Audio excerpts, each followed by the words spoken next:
Okay. सर्वप्रथम सर्व मान महिमा गौरव ही आपला तारणारा प्रभू येशू ख्रिस्त यालाच असो.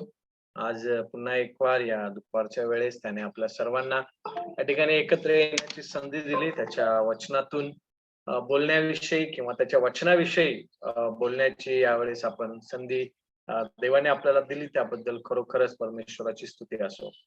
तुमच्या सर्वांचं स्वागत मी आज आपला तारणारा प्रभू येशू ख्रिस्त याच्याच गोड आणि प्रिय नावामध्ये या ठिकाणी करत आहे. आणि ही जी सुंदरशी संधी आपल्याला मिळाली आहे तिचा आपण नक्कीच फायदा घेऊया आणि परमेश्वराचं गौरव कसं होईल याकडे आपण आपल्या स्वतःला केंद्रित करूया.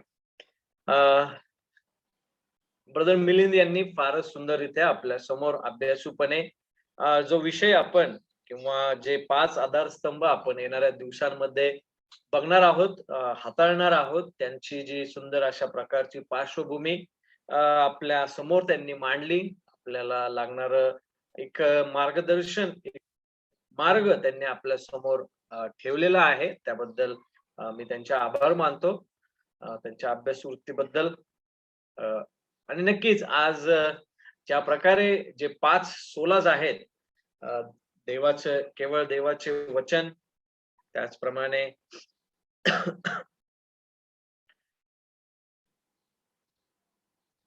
विश्वास केवळ, कृपा केवळ, ख्रिस्त केवळ, देवाचे गौरव केवळ, हे सर्व जे सोलाज आहेत, ज्यांना केवळ असं आपल्या मराठी भाषेमध्ये बोलण्यात येतं. सोलाज हा लॅटिन शब्द आहे आणि हे जे सोलाज आहेत ते आपण येणाऱ्या दिवसांमध्ये पाहणार आहोत. आणि आपण परमेश्वराकडे हीच विनंती करूया की हे सर्व जे 5 केवळ जी ध्येय वाक्य आहेत किंवा रिफॉर्मेशनची जी आधारस्तंभ आहेत, ती पाहत असताना परमेश्वराने आपल्याला लागणारं सहाय्य पुरवावं. विशेष करून जिथे देवाचं वचन जर आपल्याला बदलण्यास सांगत आहे, तर नक्कीच त्या ठिकाणी पवित्र आत्म्याने आपल्या ठाई ते कार्य करून आपल्याला बदलण्यास सहाय्य पुरवावं, हीच आपण परमेश्वराकडे विनंती करूया. आज या 5 सोलास पैकी म्हणजे जे केवळ जे 5 केवळ महत्वाचे ध्येय वाक्य आहेत, जे बघणार आपण आहोत येणाऱ्या दिवसांमध्ये. त्यातलं पहिलं म्हणजे देवाचे वचन केवळ, ओके, किंवा केवळ देवाचे वचन. हा सिद्धांत किंवा हा विषय किंवा हे ध्येय वाक्य आज आपण बघणार आहोत. हे अशा प्रकारचं एक ध्येय वाक्य आहे की आज जर आपण ख्रिस्ती जगतामध्ये याचा विचार करावयास गेलो तर फारच कमी प्रमाणात किंवा बहुतांश लोकांमध्ये आपण पाहतो की त्यांच्या मते देवाचं वचन हे जणू काय आउटडेटेड झालेलं आहे, म्हणजे कालबाह्य झालेलं आहे. त्यांच्या मते देवाचं वचन हे तेवढं अधिकारयुक्त नाहीये किंवा पुरेसं नाहीये किंवा स्पष्ट देखील ते नाही. अशा प्रकारची समजूत आज ख्रिस्ती जीवनामध्ये किंवा ख्रिस्ती विश्वासणाऱ्यांमध्ये निर्माण झालेले आपल्याला पाहावयास मिळते. परिस्थिती किंवा हा जो विषय आहे आणि त्याच्यावर होणारा हल्ला हा काही नवीन नाहीये. उदाहरणार्थ जर आपण हा विषय घेऊन जर पाहायला गेलो आणि जर विचार केला की आज वचनावर हल्ला होत आहे का नाही, जर आपण उत्पत्तीच्या पुस्तकामध्ये गेलो तर 3ऱ्या अध्यायामध्ये सुरुवातीलाच आपल्याला त्या ठिकाणी पाहावयास मिळतं की कशा प्रकारे देवाचं वचन हे पुरेसं नाहीये, पूरक नाहीये किंवा सफिशियंट नाहीये, अशा प्रकारची वागणूक देवाच्या वचनाप्रती दिली गेलेली दिसून येते.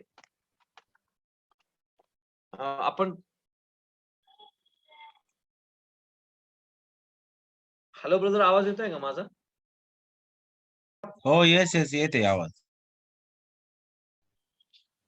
Yes, thank you. तर इथं आपण पाहतो नाही का की देवाच्या वचनावर हल्ला हा सुरुवातीलाच म्हणजे ज्या वेळेस देवाने या जगाची निर्मिती केली किंवा ज्या वेळेस मनुष्याला निर्माण केलं तेव्हापासूनच आपण पाहतो की कशा प्रकारे देवाच्या वचनावर हल्ला करण्यात आलेला आहे. आणि हे जे ब्रीद वाक्य आहे, हे जे ध्येय वाक्य आहे, या ठिकाणी जे रिफॉर्मेशनच्या काळामध्ये उदयाला आलं, त्यामध्ये जर आपण पाहिलं तर आपल्याला स्पष्ट रीतीने दिसून येतं की त्यामागे येण्याची कारण देखील ह्याच प्रकारचे आहेत.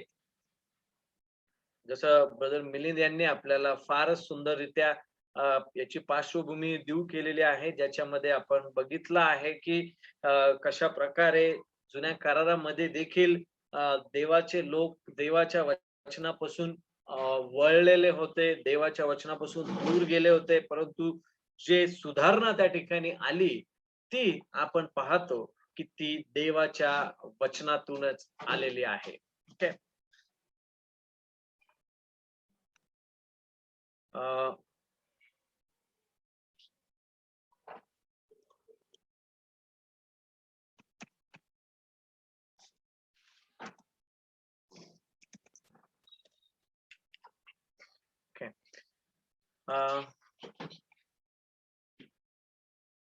तर आज जो आपण विषय बघणार आहोत सोला स्क्रिप्चरा, आणि जसं मी सांगितलं अगोदरच की हा जो विषय आहे हा किंवा हा सिद्धांत किंवा हे जे ध्येय वाक्य आहे यावर सातत्याने म्हणजे सुरुवातीपासून हल्ला करण्यात आलेला आहे, आणि आपण पाहतो की त्याचा परिणाम स्वरूपात असं झालेलं आहे की ज्या ज्या वेळेस परमेश्वराच्या वचनाची अनुपस्थिती निर्माण झाली त्या त्या वेळेस देवाचे लोक हे देवाच्या वचनापासून दूर गेले.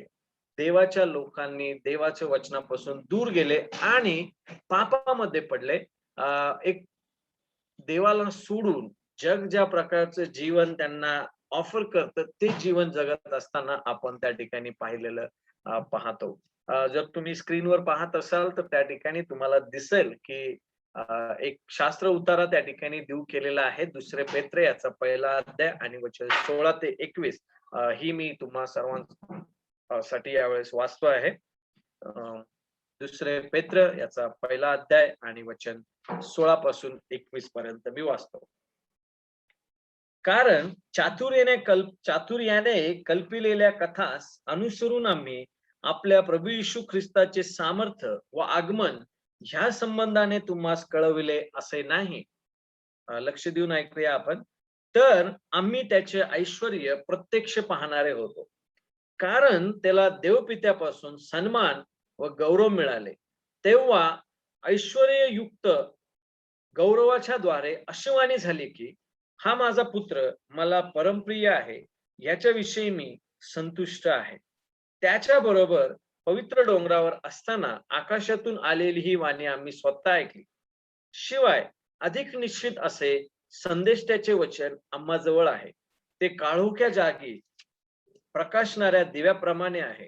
तुमच्या अंतःकरणात दिवस उजाडेपर्यंत व पहाटेचा तारा उगवेपर्यंत तुम्ही त्याकडे लक्ष द्याल तर बरे होईल.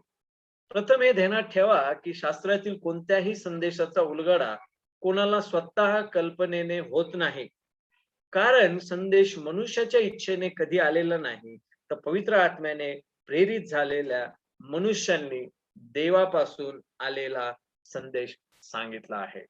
परमेश्वर वाचलेली वचने आपणा सर्वांकरिता आशीर्वादित करो.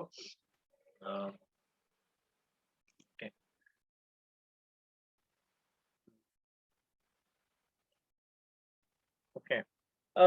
जर आपण या ठिकाणी पाहिलं तर रिफॉर्मेशनच्या काळामध्ये हे ध्येयवाक्य आलं, ज्याला आपण केवळ देवाचं वचन किंवा देवाचे वचन केवळ अशा प्रकारे संबोधतो. इंग्लिशमध्ये सोला स्क्रिप्चरा, सॉरी, केवळ देवाचं वचन या प्रकारे ह्या ध्येयाकडे पाहिलं जातं. सोला स्क्रिप्चरा म्हणजे केवळ देवाचं वचन. याची पार्श्वभूमी जर आपण पाहिली तर 16व्या शतकामध्ये ज्या वेळेस आपण पाहतो की रोमन कॅथोलिक चर्चच्या विरोधात 16व्या शतकात ज्या सुधारणा झाल्या, जी चळवळ झाली, जी सुधारणूक त्या ठिकाणी आणली गेली, त्या सुधारणूक किंवा ती चळवळीच्या मागचं मुख्य केंद्र जे होतं ते म्हणजे केवळ देवाचं वचन हे त्या ठिकाणी त्याचं मूळ होतं. कारण मला तुम्हाला थोडक्यात सांगून द्या की ज्यावेळेस रिफॉर्मर्स हे ज्यांनी ज्यावेळेस सुधारणुकीस चळवळ केली त्यावेळेस त्यांनी या ध्येयाकडे त्यांचं विशेष लक्ष लावलं. का? कारण की जर आपण पाहतो जुन्या करारामध्ये सुरुवातीपासून ज्यावेळेस आपण या सर्व गोष्टींचा अभ्यास करतो, त्यावेळेस आपण बघतो की देवाने वेळोवेळी त्याच्या लोकांना एक देवाला भिवून वागणारं जीवन जगण्यासाठी किंवा एक एक प्रकारचं कोड आणि कंडक देवाच्या लोकांमध्ये असावं यासाठी देवाने वेळोवेळी त्याच्या लोकांशी संवाद साधला. म्हणजे त्याचं वचन त्यांच्यापर्यंत देवाने संदेश त्यांच्याद्वारे त्या ठिकाणी पोहोचवलं आहे. पुढाऱ्यांच्या द्वारे देवाचं वचन त्या ठिकाणी परमेश्वराने त्या लोकांसमोर मांडलेलं आहे. आणि मग आपण पाहतो की परिस्थिती अशी निर्माण झालेली आहे की ज्यामध्ये आज म्हणजे त्या 16व्या शतकामध्ये जर आपण पाहिलं तर बऱ्याचशा गोष्टी ज्या होत्या त्या वचनाला सोडून इतर गोष्टींना महत्व देणाऱ्या होत्या. वचन जे होतं त्या वचनाला जे स्थान हवं आहे, जे देवाचं वचन आहे त्याकडे न बघता मनुष्य निर्मित, मनुष्यांच्या द्वारे आलेल्या, मनुष्याच्या कल्पलेल्या कथा मधून आलेल्या चातुर्याने ज्या गोष्टी आहेत त्याकडे लोकांचा कल या रोमन कॅथलिक चर्चेसने वळवला होता. म्हणजे देवाचं वचन सोडून देऊन मनुष्यांच्या निर्मिलेल्या कथा कल्पना ह्यांच्यामध्ये लोकांचं लक्ष त्या ठिकाणी वळवण्यात आलं होतं. आणि त्या कारणामुळे ज्या वेळेस हे सत्य रिफॉर्मर्सच्या समोर आलं त्यावेळेस त्यांनी त्यांचं स्टँड घेतलं. त्यावेळेस ते या सर्व गोष्टींच्या विरोधात उभे राहिले आणि त्यांच्या आपण काय म्हणतो त्याला, त्यांच्या त्या विरोध करण्याचा जो स्रोत होता तो केवळ देवाचं वचन होतं. 16व्या शतकात जी परिस्थिती होती त्यामध्ये आपण पाहतो की कशा प्रकारे देवाच्या वचनाला त्यांनी नाकारलं होतं. पोप हाच त्या ठिकाणी सर्वस्व मंडळीसाठी ठरवणारा बनला होता. पोप सांगल त्याच प्रकारे सर्व गोष्टी मंडळीमध्ये होणं गरजेच्या होत्या. पोप सांगल तोच देवाच्या वचनाचा उलगडा असेल. पोप सांगल तोच त्या ठिकाणी अधिकार असेल. पोपलाच त्या ठिकाणी अधिकार होता कोणाची क्षमा करायची किंवा कोणाची क्षमा पापांची नाही करायची किंवा कोणते सिद्धांत मंडळीमध्ये शिकवायचे किंवा नाही शिकवायचे, कोणाला ठेवायचे किंवा कोणाला काढून टाकायचे, या सर्व गोष्टींचा केंद्र स्रोत हा पोप 16व्या शतकामध्ये बनला होता. आणि त्या कारणामुळे देवाचं वचन हे मंडळीपर्यंत देवाच्या इच्छेप्रमाणे पोहोचत नव्हतं, तर ते पोपच्या इच्छेप्रमाणे पोहोचत होतं. म्हणजे पोप सांगेल तेच कर, म्हणजे पोपलाच तो अधिकार दिला गेला होता. मंडळीमध्ये जे लोक होते त्यांच्या भाषेमध्ये देवाचं वचन उपलब्ध नव्हतं. सर्वसामान्यांना देवाच्या वचनापर्यंत पोहोचण्याचा अधिकार नव्हता. सर्वसामान्य व्यक्ती देवाचं वचन घेऊन वाचू शकत नव्हता. अशा प्रकारची परिस्थिती आपण पाहतो की त्या ठिकाणी निर्माण झाली होती. जर आपण जुन्या काळामध्ये जे काही उदाहरण पाहतो, जे ब्रदर मिलिंद यांनी देखील मागच्या वेळेस आपल्या समोर मांडलं होतं, उदाहरणार्थ योशिया राजा ज्या वेळेस बऱ्याच काळानंतर मंदिराची ज्यावेळेस ते डागडुजी करू लागले आणि ज्यावेळेस त्यांना देवाच्या नियमांचा ग्रंथ सापडला त्यावेळेस आपण पाहतो की त्या व्यक्तीचा प्रतिसाद कसा होता. ज्यावेळेस त्यांना देवाचं वचन भेटलं त्यावेळेस त्यांनी ते मंडळी समोर आणलं. नेहम्याने मंडळी समोर, इस्राने मंडळी समोर, म्हणजे इस्रायल राष्ट्रासमोर, म्हणजे देवाच्या निवडलेल्या लोकांसमोर देवाचं वचन हे त्यांनी वाचलं. हे त्यांना समजण्यासाठी पवित्र आत्म्याने आपण पाहतो की मार्गदर्शन केलेलं आहे. परंतु 16व्या शतकामध्ये ज्यावेळेस आपण येतो त्यावेळेसची परिस्थिती आपण पाहतो की सर्व काही करण्याचा अधिकार देवाच्या वचनापेक्षा जास्त महत्वाचा हा पोप ठरला होता. मग त्यामध्ये असणारे मतांगीकार असो किंवा रूढी असो किंवा विद्या असो किंवा काही परंपरा असो, त्या पोपच्या द्वारेच निश्चित करण्यात येत होत्या. आणि मग त्याच दरम्यान आपण पाहतो की 1517 मध्ये पोप लिओ 10 याने संत पेत्र बेसिलिका याची पुनर्बांधणीसाठी एक पैसा उभारण्यासाठीचं कार्य आणलं.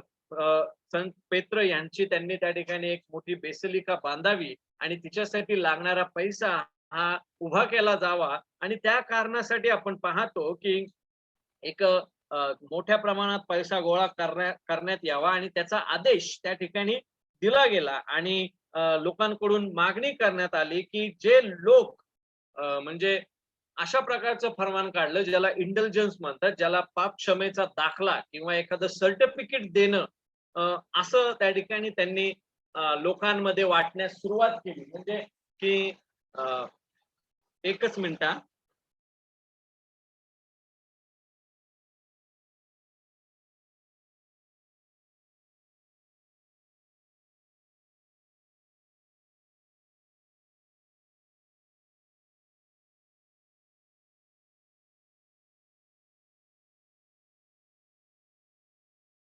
प्रकारे त्यांनी सांगितलं की जा आणि तुम्ही हे इंटेलिजन्स जे आहे ते सर्वसामान्य लोकांना विका आणि त्यांना सांगा की जे तुमचे नातेवाईक म्हणा किंवा तुमच्या घरातले लोक, तुमचे आई वडील किंवा तुमचे आप्तजन जे असतील, जे मेले आहेत आणि जे आता पर्गेटरी म्हणून एक जे ठिकाण आहे रोमन कॅथलिकच्या शिकवणीनुसार, त्या ठिकाणी ते असतील तिथं तुम्ही जावा आणि तिथं तुम्ही त्या लोकांना ते इंटेलिजन्स जे आहे ते वाटावा. म्हणजे काय होईल, जे लोक पर्गेटरीमध्ये त्यांनी त्यांच्या जीवनामध्ये केलेल्या पापाबद्दल जे त्रास त्या ठिकाणी त्यांना होत आहे, जो छळ त्यांना होत आहे, तेथून तुम्ही त्यांची सुटका करा.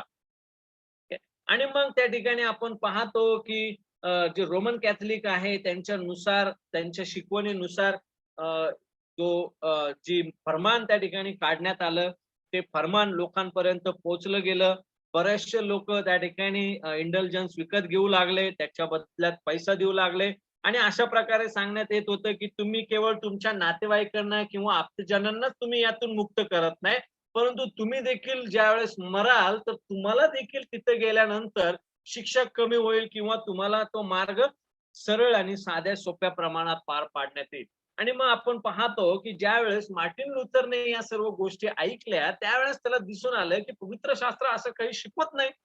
ही कुठली शिकवण आहे? आणि मग ज्यावेळेस मार्टिन लुथरने या सर्व गोष्टी ऐकल्या त्यावेळेस त्याला तो म्हणाला की ही पवित्र शास्त्राची शिकवण नाहीये, हे चुकीचं आहे. पोप जे करत आहे ते चुकीचं आहे, याला पवित्र शास्त्राचा आधार नाही. आणि मग त्या ठिकाणी आपण पाहतो की मार्टिन लुथर यांनी अशा प्रकारचं वक्तव्य ऐकलं. ज्यावेळेस त्यांना हे सर्व ऐकण्यात आलं त्यावेळेस त्यांनी 95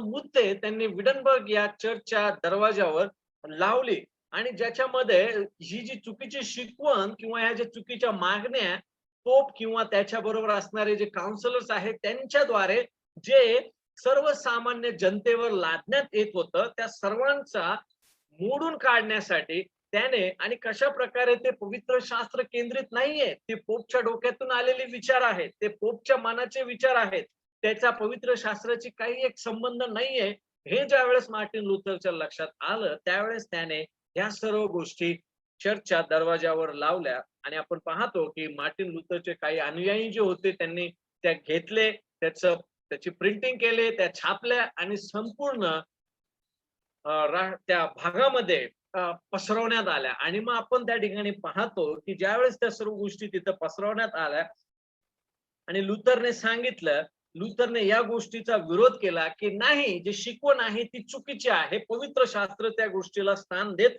नाही. आणि मग त्याने त्या ठिकाणी या सर्व गोष्टींचा प्रखरपणे विरोध केला. या गोष्टी ह्या जी शिकवण आहे ती खोटी आहे, तिचं त्याने खंडन केलं. आणि पवित्र शास्त्र हेच मंडळीवर सर्वोच्च अधिकारी आहे. जे काही परंपरा असतील, जे काही मतांगीकार असतील, जे काही तुम्ही तुमच्या मंडळीमध्ये शिकवत असाल, त्या त्या सर्व गोष्टींवर अधिकारयुक्त केवळ आणि केवळ देवाचं वचन आहे.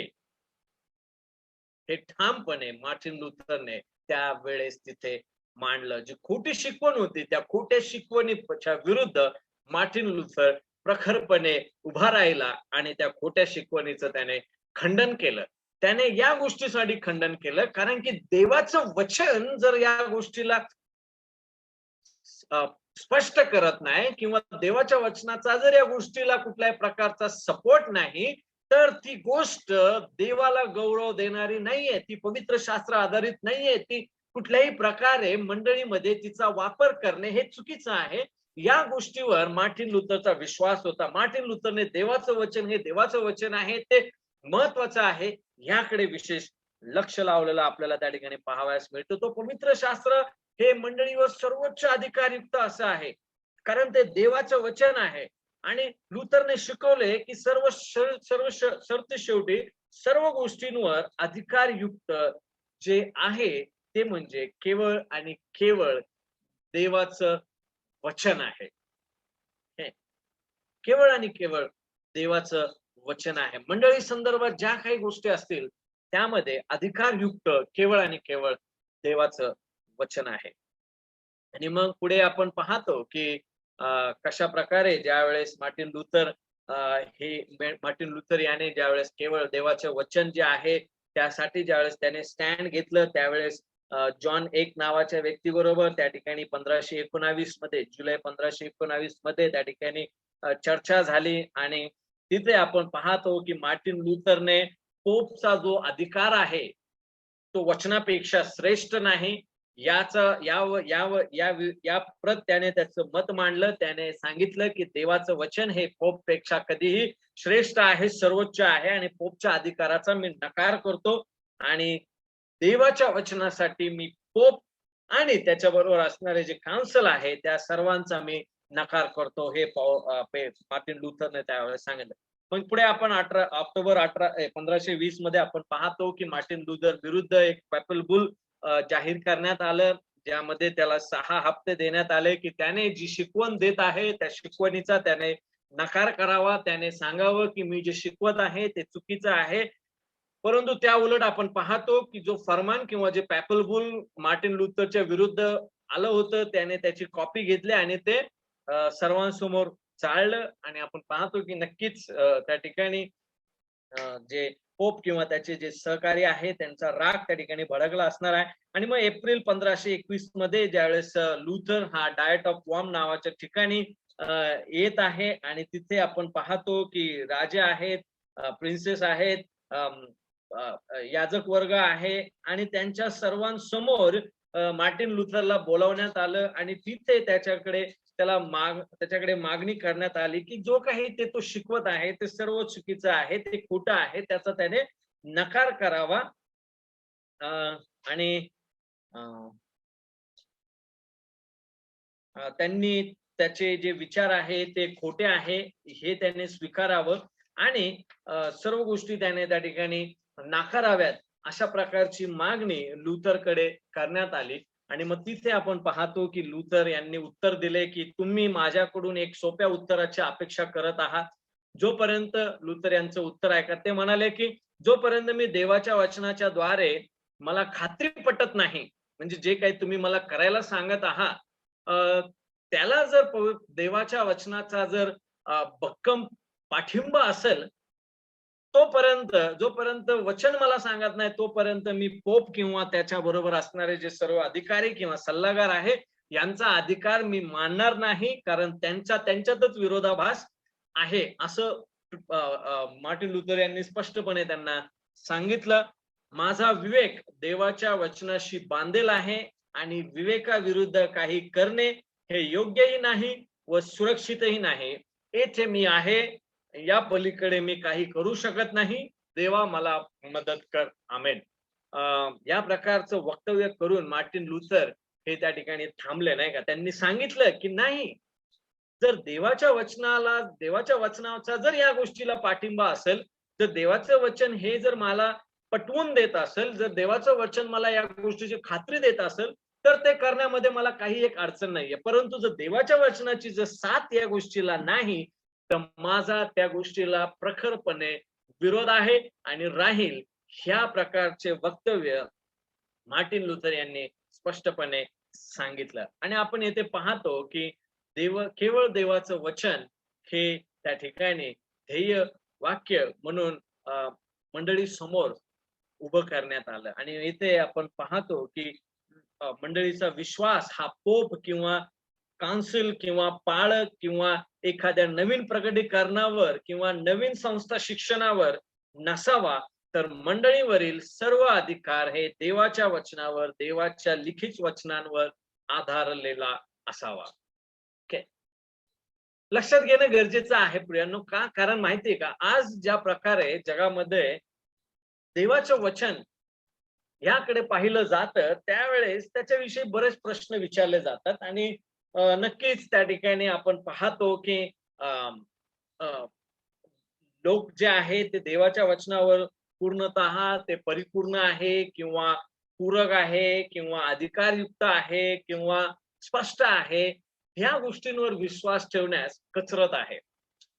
आणि मग ज्या वेळेस आपण पाहतो की देवाचं वचन हे आपल्याला समजणार नाहीये की ते देवाचं वचन आहे, तोपर्यंत प्रियांनो आपल्याला त्याची जी गांभीर्यता आहे किंवा त्याचा जो अधिकार आहे, त्याची जी पूरकता आहे, जी स्पष्टता आहे, ती आपल्याला समजणार नाही. मग या ठिकाणी देवाचं व्हॉट इज सोला स्क्रिप्चर? मग केवळ देवाचं वचन म्हणजे काय? मग पुढे आपण पाहतो, केवळ देवाचे वचन याचा सहज आणि साधा साधा अर्थ असा आहे, की आपल्या तारणासाठी आणि आध्यात्मिक जीवनासाठी आवश्यक असलेले सर्व सत्य पवित्र शास्त्रात स्पष्ट किंवा पूर्णपणे शिकवलेले आहे. स्पष्टपणे पवित्र शास्त्रामध्ये तुम्हाला आणि मला, म्हणजे जे विश्वासणारे आहे किंवा जे देवाचे निवडलेले लोक आहेत, त्यांच्या तारणासाठी आणि तारणानंतरचं जे आध्यात्मिक जीवन जगण्यासाठी जे आवश्यक अशा प्रकारचं सत्य आहे, ते पवित्र शास्त्रामध्ये स्पष्ट परिपूर्णपणे शिकवले जाते, शिकवलेलं आहे, हे आपण त्या ठिकाणी स्पष्टपणे पाहू शकतो. हे नाही उदाहरणार्थ जर आपण पाहायचं ठरवलं तर त्या ठिकाणी अ, अ, आपण पाहतो की ज्यावेळेस पेत्र ही त्याची साक्ष देतो, त्यावेळेस तो सांगतो की जे सत्य आम्ही तुमच्या समोर आणलेलं आहे, ते आम्ही त्या ठिकाणी कल्पलेल्या, चातुर्याने कल्पलेल्या कथा अनुसरून असं ते नाहीये. तर आम्ही स्वतः या सर्व गोष्टी पाहिलेल्या आहे, परंतु त्यापेक्षाही अधिक असं निश्चित संदेष्टांचं वचन आमच्या जवळ आहे. ओके. अ, दुसरे पेत्र याचा पहिला अध्याय आणि वचन 3 आपल्याला सांगतं. ठीक आहे? की काय आहे सोला स्क्रिप्चरा? ज्याने तुम्हाला आम्हाला आपल्या गौरवासाठी व सात्विकतेसाठी पाचारण केले, त्याच्या ओळखीच्या द्वारे त्याच्या ईश्वरी सामर्थ्याने जीवनास व सुभक्तीस आवश्यक असलेल्या सर्व गोष्टी आपल्याला दिल्या आहेत. प्रियांनो, देवाच्या वचनामध्ये तुम्हाला आणि मला देवाच्या गौरवासाठी, सात्विकतेसाठी पाचारण केलेले आहे. त्या ईश्वरी सामर्थ्याने जीवनास व सुभक्तीस आवश्यक असलेल्या सर्व गोष्टी आपल्याला दिलेल्या आहेत. तर मग काय आहे सोला स्क्रिप्चर इज व्हॉट?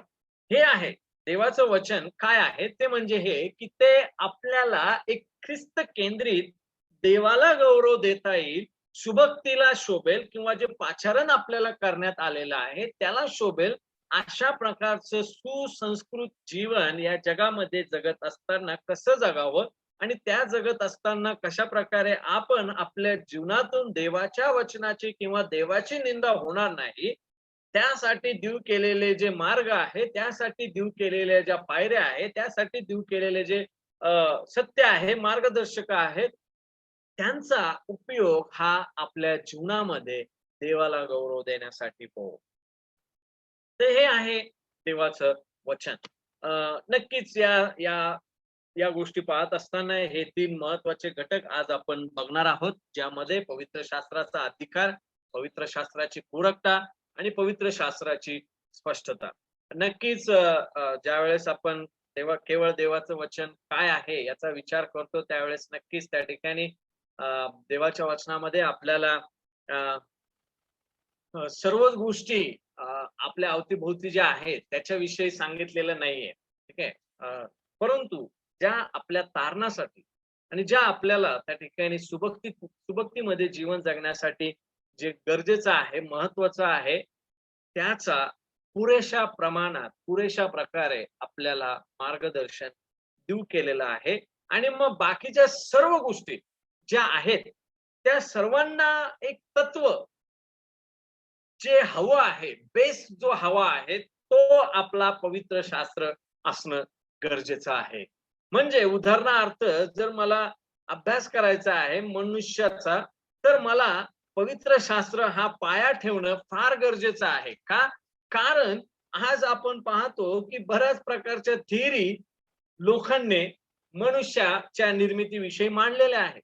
परंतु ज्यावेळेस आपण पवित्र शास्त्रामध्ये पाहतो, त्यावेळेस आपल्याला स्पष्ट रीतीने समजतं की परमेश्वराने मनुष्याची निर्मिती कशी केलेली आहे. तर बायबल जे आहे, पवित्र शास्त्र जे आहे, ते इतर सर्व ज्या गोष्टी आहेत त्यांच्यासाठी आपला हा पाया असणं फार गरजेचं आहे आणि ख्रिस्ती जीवनासाठी ते अत्यंत महत्वाचं आहे. कारण आज ही फार मोठी आणि महत्वाची गरज आहे. ओके. पवित्र शास्त्राचा मंडळीवर सर्वोच्च अधिकार आहे. ओके, पवित्र शास्त्राचा अधिकार यावेळेस आपण पाहत असताना लक्षात घेणं गरजेचं आहे. आणि मंडळीवर पवित्र शास्त्राचा सर्वोच्च अधिकार आहे. याचा अर्थ असा की मंडळीची मग परंपरा असो किंवा मतांगीकार असो, ह्या सर्व गोष्टींचं मूल्यांकन जे आहे ते देवाच्या वचनानुसारच होणं गरजेचं आहे. म्हणजे जर तुम्हाला एखादी गोष्ट वाटत आहे की तुम्ही तुमच्या मंडळीमध्ये करावी, परंतु ती गोष्ट जर देवाच्या वचनाच्या विरोधात असेल, तर पवित्र शास्त्र हे जे मंडळीवर अधिकारयुक्त आहे, त्यामुळे तुम्हाला ती गोष्ट करणं हे देवाच्या वचनाविरुद्ध आहे. देवाला गौरव देणार नाही. देवाला त्यातून कुठल्याही प्रकारे संतुष्टी मिळणार नाही. कारण देवाच्या मंडळीवर देवाच्याच वचनाचा सर्वोच्च अधिकार आहे. याचा अर्थ असा आहे की मग परंपरा असो किंवा मतांगीकार असो किंवा कुठली इतर गोष्ट असो, त्यामध्ये जर देवाच्या वचनाला जर विरोध होत असेल, तर ती गोष्ट स्पष्टपणे नकारली जावं. उदाहरणार्थ आपण पाहतो की मार्टिन लुथर याने ज्यावेळेस पाहिलं की कशा प्रकारे इंटेलिजन्स हे लोकांना वाटण्यात येत होतं आणि त्यामध्ये ते चुकीचं आहे, ते पवित्र शास्त्राला धरून नाहीये, कुठल्याही प्रकारे यामध्ये देवाचा गौरव होत नाही, हे सत्य ज्यावेळेस त्याला समजलं, त्यावेळेस त्याने सर्वतोपरी तिथे विरुद्ध म्हणजे संपूर्ण रोम साम्राज्याच्या विरुद्ध असा तो उभा राहिला. का? कारण त्याचा विश्वास, त्याचं लक्ष हे जे सर्वोच्च आहे, जे महान आहे, जे परिपूर्ण आहे, त्याचवर त्याचा विश्वास होता. देवाचं वचन हेच आपल्या जीवनामध्ये अधिकार चालवणारं असावं. ते आपल्या जीवनामध्ये अधिकारयुक्त आपल्या जीवनाला चालवणारं असं ते आहे, ह्यावर त्याने विश्वास ठेवलेला आहे. आणि हीच समस्या तिथे होती की लोकांनी देवाच्या वचनापेक्षा मनुष्याची शिकवण किंवा मनुष्याच्या चातुर्याच्या कल्पलेल्या कथा ज्या आहेत त्याकडे जास्त कल त्यांचा त्या ठिकाणी गेला होता. आणि देवाच्या वचनाला जो स्थान, जे मान मिळायला हवा आहे, त्यापासून लोक फिरले होते. आणि नक्कीच मग तसं असेल तर मग जर समजा देवाने जर त्याची भक्ती करण्यासाठी जर त्याचं वचन तुमच्यासाठी देऊ केला आहे की त्याची इच्छा काय आहे, तुम्ही त्याची भक्ती कशी करावी, तुम्ही देवाला ओळखावं, त्याला जाणून घ्यावं, हेच जर तुमच्याकडे नसल, तर मग तुम्ही त्या देवाची भक्ती करू शकत नाही. तर मंडळीसाठी देवाचं वचन हे फार महत्वाचं आहे. ओके, उदाहरणार्थ आपण जर पाहायचं झालं तर एखाद्याच्या अधिकाराविषयी जर आपण बोलत आहोत, तर नक्कीच आपण त्याच्या अधिकाराविषयी बोलत असताना त्याच्या अधिकाराबरोबर येणारे त्याला जे त्याचा जो अधिकार आहे तो आपण त्या ठिकाणी जाणून घेऊ शकतो. त्याने सांगितलेली गोष्ट ही होणं गरजेचे आहे. जसा एखाद्या सर्वसाधारण व्यक्तीचा अधिकार आपण पाहतो. जर आपण अधिकाऱ्यांविषयी बोलायचं ठरवलं तर समजा आज महाराष्ट्रामध्ये जे आपले मुख्यमंत्री आहेत त्यांनी जर सांगितलं की शनिवार आणि रविवार हा लॉकडाऊनचा दिवस असेल, तर मग नक्कीच त्या ठिकाणी त्यांच्या अधिकाराखाली जे सर्व लोक आहेत ते या सर्व गोष्टी इतरांपर्यंत पोहोचवतात आणि ती गोष्ट त्या ठिकाणी पूर्णत्वास आणली जाते. तो त्यांचा अधिकार आहे. त्यांनी त्यांच्या अधिकाराचा उपयोग केलेला आहे. परंतु ज्या वेळेस आपण देवाच्या वचनाचा अधिकार पाहतो, त्यावेळेस आपल्याला एक लक्षात घेणं गरजेचं आहे. ते म्हणजे हे की देव कोण आहे? देवाला हा अधिकार कोणाकडून आलेला नाहीये. ठीक आहे. तुम्ही सगळे एकत्र झाले आणि मग निवडलं की देव हा आमचा देव आहे, आम्ही याची निवड केली आणि हे अधिकार आम्ही त्याला दिले. देवाच्या बाबतीत तसं नाही. देवाला कोणी अधिकारी नेमलेलं नाही. देवाला निवडून अधिकारी बनवलेलं नाहीये. देवासाठी त्या ठिकाणी मत मांडले गेलेले नाहीये. देवाचा हा स्वतःचा अधिकार आहे. आणि प्रियांनो, ज्यावेळेस आपण जर देव समजत असेल, कोण आहे ते, त्याचे गुण वैशिष्ट्य जर आपल्याला समजतात, त्याच्याविषयी जर आपल्याला ठाऊक आहे, तर मग मंडळीमध्ये नक्कीच देवाचं वचन हे अधिकारयुक्त आहे, हे स्वीकारण्यास आपल्याला कठीणता येणार नाही. देवाचं वचन तुम्ही तेव्हा स्वीकाराल ज्यावेळेस तुम्हाला देव कोण आहे हे ठाऊक असेल. जर तुम्हाला देवच माहिती नाही तर तुम्हाला देवाच्या वचनाची किंमत कळणार नाही. देवाच्या वचनाचा अधिकार तुम्हाला समजणार नाहीये. आणि लक्षात घ्या प्रियांनो, देवाला काय हवं आहे तुमच्या आणि माझ्याकडून, हे त्या ठिकाणी त्याने अधिकारयुक्तपणे, अधिकारवाणीने त्याच्या वचनामध्ये आपल्याला दिलेलं आहे. जर आपण जुन्या करारामध्ये जर जाऊन पाहिलं तर आपल्याला स्पष्ट रीतीने समजून येतं की कशा प्रकारे देवाची इच्छा काय आहे, देवाच्या लोकांनी कसं असावं, देवाच्या लोकांनी हे करावं, देवाच्या लोकांनी ते करू नये, देवाच्या लोकांना हे करण्याची परवानगी आहे, देवाच्या लोकांनी ते करू नये, ते देवाच्या वचनाविरुद्ध आहे, ते देवाच्या नावाला निंदा आणणार आहे. आणि वेळोवेळी आपण पाहतो की जुन्या करारामध्ये देव बोललेला आहे की तुम्ही तुमच्या अशा वागण्याने माझ्या नावाची निंदा केली आहे. आम्हाला एक ख्रिस्त केंद्रित जीवन जगण्यासाठी देवाचं वचन फार महत्वाचं आहे आणि ते प्रत्येक ख्रिस्ती व्यक्तीच्या जीवनामध्ये अधिकारयुक्त असं ते आहे. आणि मग स्तोत्र संहिता 119 142 वचन आपल्याला सांगतं देवाच्या वचनाविषयी, तुझे न्यायत्व हे सनातन न्यायत्व आहे आणि तुझे नियमशास्त्र सत्य आहे. पवित्र शास्त्र सांगत आहे की तुझं नियमशास्त्र हे सत्य आहे, म्हणजे देव सत्य आहे, देवाचं वचन सत्य आहे. हे परमेश्वरा, तू जवळ आहेस, तुझ्या सर्व आज्ञा सत्य आहेत. म्हणजे देवाचं वचन सत्य आहे, तुझे वचन संपूर्णपणे सत्य आहे, तुझे सर्व न्याय निर्णय सनातन आहेत. देवाचं वचन, देवाचे निर्णय, देवाच्या आज्ञा, देवाचं न्यायत्व, देवाचं नीतिमत्व, देवाचं नियमशास्त्र हे सत्य आणि सनातन आहे. ते संपूर्णपणे सत्य आहे. स्तोत्रसंहिता 119-89 सांगते की हे परमेश्वरा, तुझे वचन सर्व स्वर्गात सर्व काळ स्थिर आहे. यशाया 40:8 सांगते, गवत सुकते, फूल कोमसते, पण आमच्या देवाचे वचन सर्व काळ कायम राहते. आणि येशू ख्रिस्त देखील या वचनाविषयी बोलत असताना सांगतो की सर्व काही नाहीसं होईल, परंतु देवाच्या वचनाचा एक काना किंवा मात्रा देखील त्या ठिकाणी नाहीसा होणार नाही. आणि ते मंडळीवर अधिकार चालवणार असं ते आहे. देव अधिकारी आहे, देव त्या ठिकाणी सर्वोच्च आहे आणि देवाच्या अधिकारात मधूनच हे देवाचं वचन आपल्याकडे आलेलं आहे. मग संस्कृती असो, वेळ असो, राष्ट्र असो, कोणताही समूह असो किंवा काहीही असो, त्याप्रमाणे देवाचं वचन बदलत नाही. देवाचं वचन सर्व काळासाठी स्थिर आहे. देवाचं वचन सर्व काळ कायम राहते. देवाचं वचन सनातन आहे, ते सत्य आहे.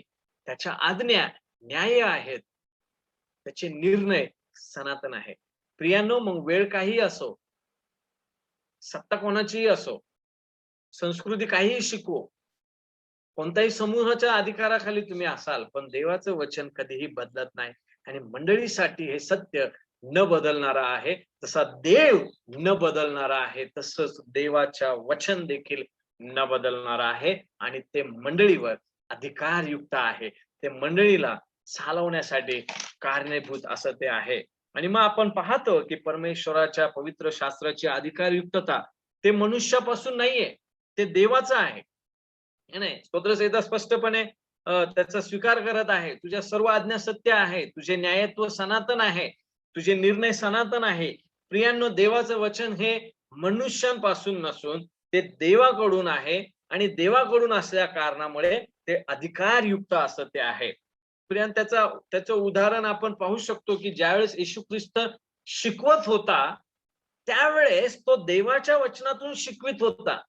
आणि मग ज्यावेळेस त्याला प्रश्न विचारण्यात आला, त्यावेळेस त्या ठिकाणी त्याच्याविषयी असं हा अधिकारवाणीने शिकवतो, हे नाही का? कारण की त्यामध्ये अधिकार आहे, ते अधिकारयुक्त असं आहे, ते अधिकाराने भरलेलं आहे. ते तुम्हाला आणि मला काय करायचं याविषयी स्पष्टपणे सांगतं. तुम्ही आणि मी काय करू नये याविषयी ते आम्हाला स्पष्ट त्याचं मत मांडताना दिसून येतं. का? कारण देवाच्या वचनाचा अधिकार हा त्याच्या निवडलेल्या लोकांवर आहे. ते अधिकारयुक्त आहे. कुठल्याही व्यक्तीच्या द्वारे किंवा मनुष्याच्या किंवा वेळेच्या किंवा संस्कृतीच्या, राष्ट्राच्या किंवा समूहाच्या द्वारे ते बदलत नाही. लक्षात घ्या प्रियांनो.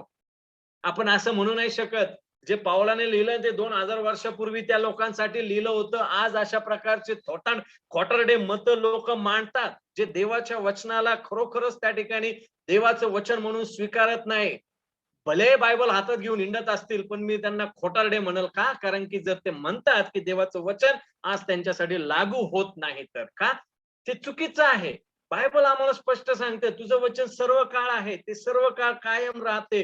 ते आम्हाला कशा प्रकारचं आम्ही जीवन या जगामध्ये, संस्कृतीमध्ये, जमावामध्ये, समूहामध्ये जगत असताना कुटुंबामध्ये कसं जगायचं, हे आम्हाला अधिकारपणे देवाचं वचन शिकवतं. प्रियांनो, देवाचं वचन तुमच्या आणि माझ्यासाठी फार महत्वाचं आहे. ते मनुष्याचं नसून देवाकडून आहे. मग ते वेळ, संस्कृती, राष्ट्र किंवा कोणत्याही समूहाच्या प्रमाणे ते बदलत नाही. ते कायमचे न बदलणारा असं ते आहे. इतर सर्व आध्यात्मिक, धार्मिक अधिकारांपैकी ते एक नाहीये. आज लोक मांडतात तशा प्रकारची मतं, की हे इतर जे अधिकार आहेत, धार्मिक अधिकार आहेत, त्यापैकी एक आहे. नाही, ते सर्वांवर अधिकारयुक्त आहे. तेच केवळ एकमेव अधिकारयुक्त आहे.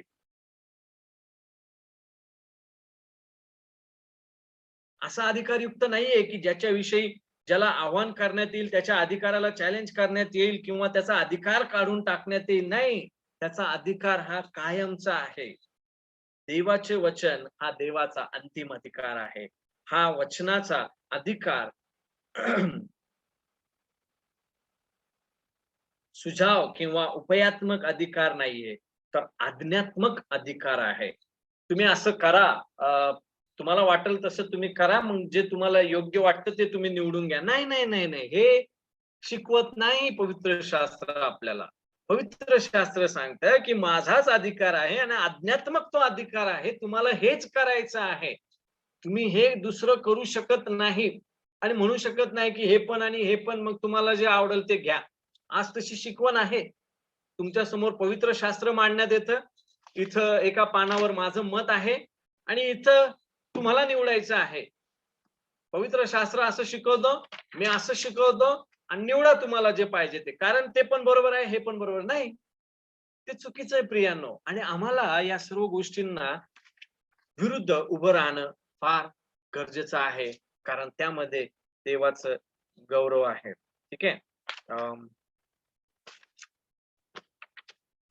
हे झालं देवाच्या वचनाच्या अधिकाराविषयी. आपण यावेळेस पाहूया देवाच्या वचनाची पूरकता आणि त्याच्यासाठी आपण काही वचन यावेळेस या ठिकाणी वाचणार आहोत. स्तोत्र संहिता याचा 19 अध्याय आणि वचन 7 ते 14 मध्ये, की कशा प्रकारे देवाचं वचन हे तुमच्या आणि माझ्या जीवनामध्ये पूरक असं आहे. स्तोत्रकर्ता म्हणतो, परमेश्वराचे नियमशास्त्र परिपूर्ण आहे, ते मनाचे पुनरुज्जीवन करते. परमेश्वराचा निर्बंध विश्वसनीय आहे, तो भोळ्यास समंजस करतो. परमेश्वराचे विधी सरळ आहेत, ते हृदयाला आनंदित करतात. परमेश्वराची आज्ञा चोख आहे, ती नेत्रांना प्रकाश देते. परमेश्वराचे भय शुद्ध आहे, ते सर्व काळ टिकणारे आहे. परमेश्वराचे निर्णय सत्य आहे, ते सर्व थेट न्याय आहे. ते सोन्यापेक्षा 52 सोन्याच्या राशीपेक्षा इष्ट आहे. ते मधापेक्षा, मोळातून पाझरणाऱ्या मधापेक्षा गोड आहे. शिवाय त्यांच्या पासून तुझ्या सेवकाला बोध होतो. लक्ष द्या प्रियांनो, शिवाय त्यांच्यापासून तुझ्या सेवकाला बोध होतो. ते पाळल्याने मोठी फलप्राप्ती होते. स्वतःच्या चुका कोणाला दिसतात, गुप्त दोषापासून मला मुक्त कर. तसेच धिटाईने केलेल्या पातकापासून आपल्या सेवकाला आवर. त्यांची सत्ता माझ्यावर न चालो, म्हणजे मी पूर्ण होईल आणि महापातकापासून अलिप्त राहीन. हे परमेश्वरा, माझ्या दुर्गा, माझ्या उद्धारका, माझ्या तोंडचे शब्द व माझ्या मनचे विचार तुला मान्य असे असोत. 16व्या शतकात कॅथलिक रोमन चर्चने असे वाटत होते, की देवाच्या वचनाला इतर काही गोष्टींची, इतर काही विश्वासाची साथ किंवा जोड देण्याची गरज आहे. पवित्र शास्त्र हे पुरेसं नाही. त्यामध्ये इतर गोष्टी देखील जोडल्या गेल्या पाहिजे.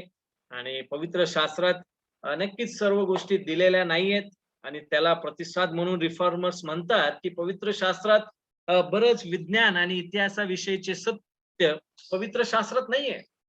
सगळ्याच गोष्टी पवित्र शास्त्रात भरलेल्या नाहीयेत. पण तारणाविषयीच्या बाबींमध्ये पवित्र शास्त्र पुरेसं आहे. पवित्र शास्त्र त्या प्रत्येक बाबतीत सांगते जे मनुष्याच्या तारणाशी निगडीत आहे. पवित्र शास्त्र आपल्याला त्या सर्व गोष्टींचा पुरवठा करते, ज्या गोष्टी आपल्याला देवाकडे घेऊन जाणाऱ्या आहेत. पवित्र शास्त्र आपल्याला त्या प्रत्येक गोष्टीची माहिती पुरवतं, ज्यामध्ये मी ख्रिस्ती या नात्याने माझं जीवन कुटुंबामध्ये, मंडळीमध्ये, समाजामध्ये, राष्ट्रामध्ये कसं व्यतीत करावं, की जिथे देवाच्या वचनाची निंदा होणार नाही, याविषयीचं ज्ञान पवित्र शास्त्रामध्ये स्पष्टपणे मला दिलेलं आहे. पवित्र शास्त्र हे पुरेसं आहे मला माझ्या चुका दाखवून देण्यासाठी, माझे गुप्त दोष माझ्या समोर प्रगट करण्यासाठी, मला बोध करण्यासाठी, मला माझ्या जीवनामध्ये योग्य त्या प्रकारचं जीवन, ख्रिस्त केंद्रित पवित्र जीवन, देवाला गौरव देणारं जीवन मी कसं जगलं पाहिजे, याविषयीच्या सर्व गोष्टी दिलेल्या आहे. मंडळीमध्ये काय असावं काय नसावं याची समज येण्यासाठी पवित्र शास्त्र मला पुरेसं आहे. मी एक ख्रिस्त केंद्रित जीवन कसं जगू शकतो, मी माझ्या बंधूवर प्रेम कसं करायचं आहे, मी माझ्या मंडळीतील व्यक्तीवर प्रेम कसं करायचं आहे, मी माझ्या शेजाऱ्यावर कसं प्रेम करायचं आहे, माझ्या शत्रूवर कसं प्रेम करायचं आहे, हे मला पवित्र शास्त्र शिकवतं. मी माझ्या देवावर कसं प्रेम करायचं आहे, मी मंडळीमध्ये माझ्या जबाबदाऱ्या कशा पार पाडायच्या आहे, मंडळीचं सेवक म्हणून माझ्या काय जबाबदाऱ्या आहे, हे मला समजण्यासाठी मला पवित्र शास्त्र पुरेसं आहे.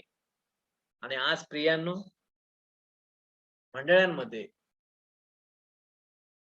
देवाचं वचन पुरेसं नाहीये. त्यांना आणखी काहीतरी हवं आहे, जे देवाच्या वचनात दिलेलं नाही.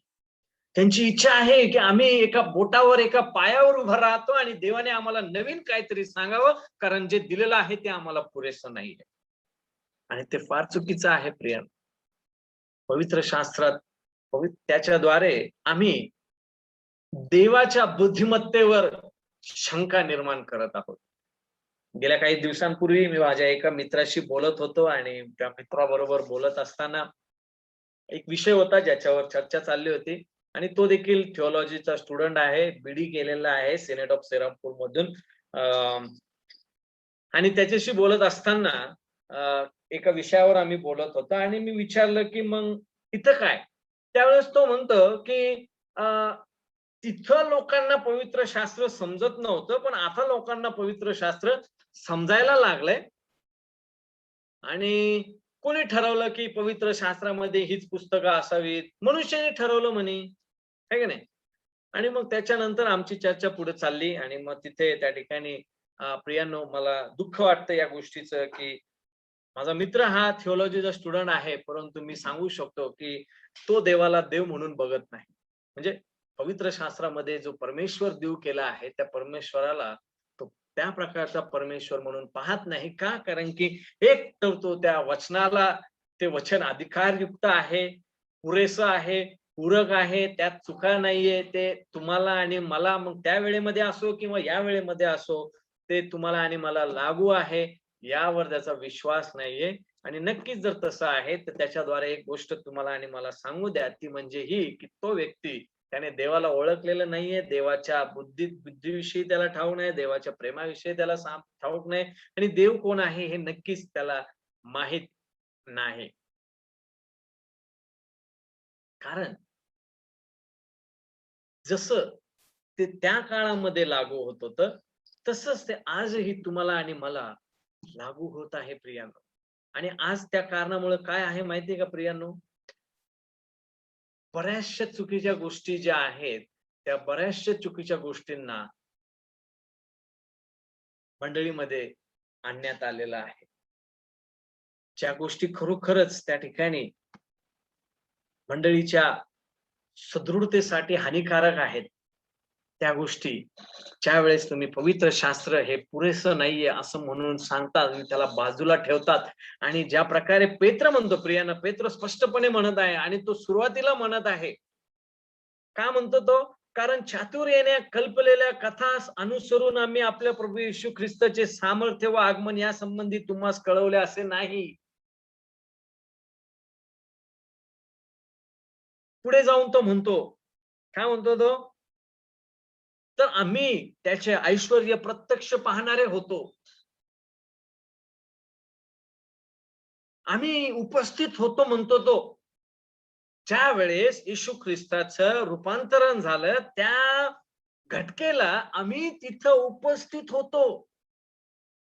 वचन 17 मध्ये, कारण त्याला देवपित्यापासून सन्मान व गौरव मिळाले, तेव्हा ऐश्वर्ययुक्त गौरवाच्या द्वारे अशी वाणी झाली की हा माझा पुत्र मला परमप्रिय आहे, ह्याच्या विषयी मी संतुष्ट आहे. पुढे म्हणतो, त्याच्याबरोबर पवित्र डोंगरावर असताना आकाशातून आलेली ही वाणी आम्ही स्वतः ऐकली. हे नाही, जर तुम्हाला आणि मला अशा प्रकारची जर संधी मिळाली असती तर तुम्ही आणि आज मी जगात टॉपचे फेमस प्रीचर्स असता, आहे की नाही. आम्हाला बोलवलं असतं, या आमच्या चर्च मध्ये येऊन तुमचा तो अनुभव सांगा, या आमच्या आम्ही मिटिंग लावतो तुमच्यासाठी, मोठी मिटिंग भरवतो, या तुम्ही आणि तुम्ही तुमचा अनुभव, तुम्हाला काय काय मिळालं, काय भेटलं, काय दिसलं ते तुम्ही सांगा आम्हाला. आज आम्ही तसं केलं असतं, परंतु वचन 19 मध्ये पहा प्रियांनो, पेत्र उत्तर देताना म्हणतो, पेत्र म्हणतो, शिवाय अधिक निश्चित.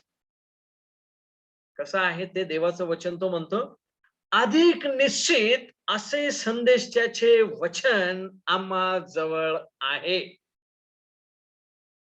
कसं आहे, अधिक निश्चित ते आहे.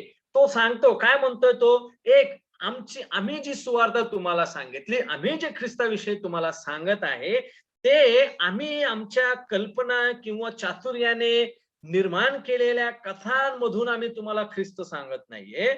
किंवा तो हे देखील म्हणत आहे काय, की माझ्या अनुभवामधून मी ख्रिस्ताला तुमच्या समोर मांडत नाहीये, परंतु अधिक निश्चित म्हणजे काय, ज्या कल्पलेल्या कथा आहे किंवा ज्या अनुभवातून मला दिसलेलं आहे, तो म्हणतो की कदाचित माझा अनुभव चुकीचा असेल, कदाचित मला भ्रम झाला असेल, परंतु तो म्हणतो की अधिक निश्चित.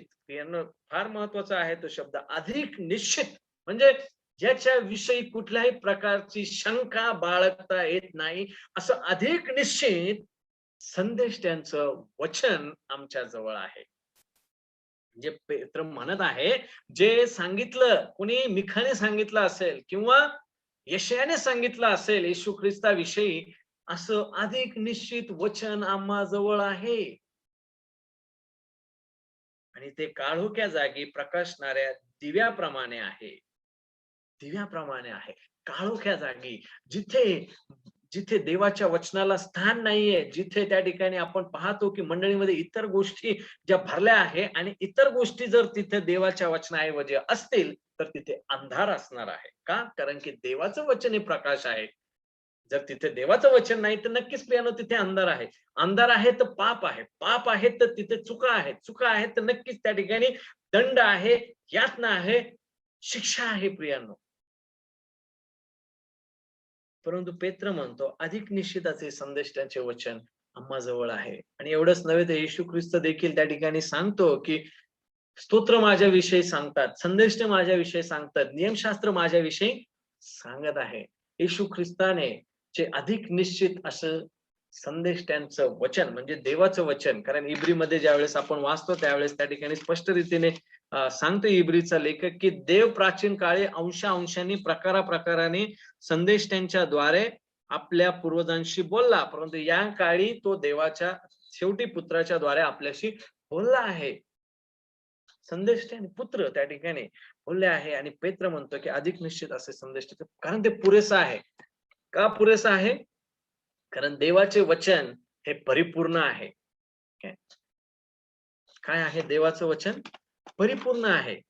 आणि त्याच्या पुढे ज्यावेळेस आपण 19 मध्ये वाचतो त्याच्या परिपूर्णच्या पुढे म्हणलेलं आहे का परिपूर्ण, कारण ते मनाचे पुनरुज्जीवन करते. देवाचे वचन, देवाचे निर्बंध विश्वसनीय आहे. का, कारण ते भोळ्यास समंजस करते. परमेश्वराचे विधी सरळ आहेत, ते हृदयाला आनंदित करीतात. परमेश्वराच्या आज्ञा चोख आहेत, ती नेत्रांना प्रकाश देते. परमेश्वराचे भय शुद्ध आहे, ते सर्व काळ टिकणारे आहे. परमेश्वराचे निर्णय सत्य आहे, ते सर्वथे न्याय आहे. परमेश्वराचे वचन 52 ते सोन्यापेक्षा, 52 कशी सोन्याच्या राशीपेक्षा इष्ट आहेत. ते मधापेक्षा, मोळातून पाझरणाऱ्या मधापेक्षा गोड आहेत आणि ते तुझ्या सेवकाला वान करणारे आहे, चेतावणी देणारे आहे, बोध करणारे, प्रोत्साहन देणारे असे ते आहेत. चुका दाखवणारं ते आहे. पाप जे आहे त्या पापावर प्रकाश पाडणारं ते आहे. असं हे पूरक देवाचं वचन आहे. आणि योहान 20:30-31 मध्ये म्हणतो, या पुस्तकात लिहिली नाहीत अशी दुसरी पुष्कळ चिन्हे येशूने आपल्या शिष्यादेखत केली. येशू हा देवाचा पुत्र ख्रिस्त आहे असा तुम्ही विश्वास ठेवावा आणि विश्वास ठेवून तुम्हाला त्याच्या नावाने जीवन प्राप्त व्हावे म्हणून ही लिहिली आहेत. तुम्हाला आणि मला जीवन प्राप्त व्हावे म्हणून देवाचं वचन तुमच्या आणि माझ्यासाठी लिहिलेलं आहे. जर तुम्ही आणि मी देवाचं वचन जे बाजूला ठेवलं तर तुम्हाला आणि मला जीवन नाही. प्रियानो, हे लक्षात घ्या. पेत्र देखील तेच सांगतो. आणि जे आपण वाचलो की ज्याने आम्हाला आपल्या गौरवासाठी व सात्विकतेसाठी पाचारण केले, त्याच्या ओळखीच्या द्वारे त्याच्या ईश्वरी सामर्थ्याने जीवनास व सुभक्तीस आवश्यक असलेल्या सर्व गोष्टी आपल्याला दिल्या आहेत. दिला आहे आपल्याला जे आपल्याला हवं आहे. कशासाठी? त्याच्या गौरवासाठी आणि सात्विकतेसाठी. पाचारण त्याच्या ओळखीच्या द्वारे, त्याची निंदा होऊ नये म्हणून त्याने जे आपल्याला पाचारण केलं आहे, त्या पाचारणाला शोभेल अशा प्रकारचे सुभक्ती जीवन जगण्यासाठी आवश्यक अशा सर्व गोष्टी पवित्र शास्त्रात तुम्हाला आणि मला दिल्यात. पूरक आहेत. मंडळी कशी असावी, मंडळीमध्ये काय असावं, मंडळीमध्ये काय नसावं, वडील कोण असावं, मंडळीचे ज्या महत्वाच्या गोष्टी आहेत त्या सर्व गोष्टींविषयी पवित्र शास्त्र तुमच्या आणि माझ्यासाठी पुरेसं आहे. आणि आज बऱ्याचशा मंडळ्या त्यापासून बहकल्या आहेत. परंतु आपल्याला आज मंडळीमध्ये पवित्र शास्त्राची पूरकता, त्याची अधिकारिकता, त्याची विश्वसनीयता मांडणं फार गरजेचं आहे. का? कारण ते देवाचं वचन आहे. पुढे आपण पाहतो प्रिया, तिसरी आणि शेवटची गोष्ट ते म्हणजे पवित्र शास्त्राची स्पष्टता. आणि यामध्ये आपण थोडक्यात काही वचन आहेत ती बघणार आहोत आणि पाहणार आहोत की कशा प्रकारे देवाचं वचन हे स्पष्ट आहे, क्लिअर आहे समजण्यासाठी.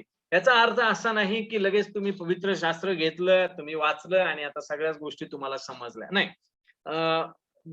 लगेच सगळ्या गोष्टी तुमच्या लक्षात आल्या असंही नाहीये. सगळ्या विश्वासणाऱ्यांना समजेल असंही ते नाहीये लगेच. याचा अर्थ असा नाहीये की पालक किंवा शिक्षक जे सर्व साधारण लोक आहेत त्यांना ते समजवण्यासाठी मदत करायची नाही. पालकांनी जे अभ्यासू आहेत, जे देवाच्या वचनाचं ज्ञान आहे, जे अभ्यास करत आहेत, त्यांना ख्रिस्ताने नेमले आहे की जेणेकरून देवाच्या वचनाची योग्य ती समज त्या ठिकाणी लोकांना मंडळीतील त्यांनी द्यावी. ज्यावेळेस आपण पवित्र शास्त्राची स्पष्टता विषय हाताळतो त्यावेळेस आपण हे पाहतो की कोणीही व्यक्ती पवित्र शास्त्र वाचून त्यामध्ये देव केलेल्या तारणाविषयीचे मूलभूत तत्व किंवा जी सुवार्थ त्या ठिकाणी सांगितली आहे ती समजू शकतो आणि पवित्र आत्मा त्या ठिकाणी कार्य करून त्या व्यक्तीचं तारण करू शकतो. का? कारण की तशी देवाची योजना आहे, इच्छा आहे. एवढंच नव्हे तर रिफॉर्मर्स देखील या गोष्टीविषयी सहमत आहे की पवित्र शास्त्रातील काही भाग समजण्यास कठीण आहे, पण याचा अर्थ असा नाही की ते शास्त्र भाग जे आहेत ते आपण समजू शकत नाही. त्या उलट आपल्याला त्या ठिकाणी त्या शास्त्र भागांवर विशेष वेळ देऊन अभ्यास करून पवित्र शास्त्राला कशा प्रकारे त्या संदर्भामध्ये देऊ केलेला आहे त्यानुसार समजून घेऊन त्याचा अभ्यास उलगडा करणं गरजेचं आहे. देवाच्या वचनाच्या स्पष्टतेमुळेच आपण पाहतो की आज देवाचं वचन तुमच्या आणि माझ्या हाती आहे. का? कारण की ते सहज आहे, स्पष्ट आहे, पवित्र आत्मा आहे जो तुम्हाला आणि मला ते समजण्यास मदत करतो. आणि त्या कारणामुळेच आपण पाहतो की रिफॉर्मर्स ज्यावेळेस त्यांनी हे सत्य पाहिलं, ज्यावेळेस त्यांना पवित्र शास्त्राची समज मिळाली, त्यांना कळालं की कशा प्रकारे पवित्र शास्त्र हे अधिकारयुक्त आहे, ते प्रत्येकाला समजणारा असं ते आहे, त्यावेळेस ते त्याच्या भाषांतराकडे वळले आणि आज तुमच्या आणि माझ्या हातामध्ये पवित्र शास्त्र आहे प्रिया, आणि ते सर्वसामान्य माणसापर्यंत पोहोचले जावे या विचाराने रिफॉर्मर्सने पवित्र शास्त्राचं भाषांतर केलं. म्हणूनच विल्यम टेंडल असं म्हणतात की देवाचे वचन इतके स्पष्ट आहे की नांगराला काम करणारा मुलगाही ते समजू शकतो. म्हणजे एवढं ते स्पष्ट असं देवाचं वचन आहे. देवाचं वचन अधिकारयुक्त आहे, देवाचं वचन पूरक असं आहे आणि ते स्पष्ट आहे, ते समजण्यासाठी स्पष्ट आहे. देवाचे वचन प्रकाश आहे. स्तोत्रसंहिता 119, 105 आपल्याला सांगते की तुझे वचन माझ्या पावलासाठी दिव्यासारखे व माझ्या मार्गावर प्रकाश आहे. दुसरे पेत्र याचा पहिला अध्याय वचन 19 सांगतं, ते काळोख्या जागी प्रकाशणाऱ्या दिव्याप्रमाणे आहे. तुमच्या अंतःकरणात दिवस उजाडेपर्यंत व पहाटेचा तारा उगवेपर्यंत तुम्ही त्याकडे लक्ष द्याल तर बरे होईल. तुम्हाला आणि माझ्यासाठी ते प्रकाश आहे, मार्गदर्शक आहे, मार्गावर प्रकाशासारखं काम करणारं देवाचं वचन आहे. दुसरी गोष्ट आपण पाहतो, देवाचे वचन उपयोगी पडणार आहे. दुसरे तिमोथी 3 अध्याय वचन 16, प्रत्येक परमेश्वर प्रेरित शास्त्रलेख सद्बुद्ध, दोष दाखवणे, सुधारणूक, नीती शिक्षण याकरिता उपयोगी आहे, यासाठी की देवाचा भक्त पूर्ण होऊन प्रत्येक चांगल्या कामासाठी सज्ज व्हावा. स्पष्टपणे आम्हाला या सर्व गोष्टी देवाच्या वचनामध्ये पाहायला मिळतात. देवाचे वचन तारणाला स्पष्ट आहे, स्पष्ट करते. दुसरे तिमोथी 3:15 सांगतं की ते ख्रिस्त येशू मधील विश्वासाच्या द्वारे तुला तारणासाठी ज्ञानी करायला समर्थ आहे. पुढे आपण पाहतो, देवाचे वचन सर्वसामान्यांना उद्देशून आहे. अनुवाद 6:4, हे इस्रायला श्रवण कर, आपला देव परमेश्वर हा अनन्य परमेश्वर आहे. मार्क 12:37 सांगतं, दावीद स्वतः त्याला प्रभू म्हणतो, मग तो त्याचा पुत्र कसा, हे त्याचे बोलणे सामान्य जनता हर्षाने ऐकत होती. इफिस 1:1 सांगतं की इफिसीतील पवित्र जन व ख्रिस्त येशूच्या ठायी विश्वास ठेवणारे यांना देवाच्या इच्छेनुसार झालेला ख्रिस्त येशूचा प्रेषित पौल याच्याकडून सलाम सांगत आहे तो त्या ठिकाणी. परंतु कोणाला? इफिस येथील पवित्र जन जे बोलावले आहेत इच्छेनुसार देवाच्या. पहिले करिंथ 1:1 करिंथ येथील देवाच्या मंडळीस आहे का नाही, म्हणजे ख्रिस्त येशू मध्ये पवित्र केलेल्या व पवित्र जन होण्यास बोलावलेल्या लोकांना स्पष्ट आहे देवाचं वचन सर्वसामान्यांना समजण्यासाठी. पालक मुलांना देवाचं वचन शिकवू शकतात. अनुवाद 6:6 ते 9 मध्ये पालकांना आज्ञा केली आहे, ज्या गोष्टी मी तुला आज बजावून सांगत आहे त्या तू तुझ्या हृदयात ठसव आणि त्या तू आपल्या मुलाबाळांच्या मनावर बिंबव. आहे का नाही, मुलाबाळांना शिकवायला सांगितलं आणि घरी बसलेले असताना, मार्गाने चालत असताना, निसताना, उठताना त्याविषयी बोलत जा. आज बोललं जात नाही. त्या आपल्या हाताला चिन्ह दाखल बांध, आपल्या डोळ्यांना मध्यभागी कपाळपट्टी म्हणून लाव, आपल्या दाराच्या चौकटीवर व आपल्या फाटकांवर त्या लिही. 6 मुलं ही देवाचं वचन समजू शकतात, एवढं ते स्पष्ट आहे. दुसरे तिमोथी 3:14 ते 15 मध्ये तू तर ज्या गोष्टी शिकलास व ज्याविषयी तुझी खात्री झाली आहे त्या धरून राहा. त्या कोणापासून शिकलास हे आपल्या बालपणापासून तुला पवित्र शास्त्राची माहिती आहे, तुला ठाऊक आहे. ख्रिस्त येशू मधील विश्वासाच्या द्वारे तुला तारणासाठी ज्ञानी करायला समर्थ आहे. स्पष्ट आहे देवाचं वचन प्रियांनो. देवाचं वचन परीक्षण करण्यास लावणार आहे.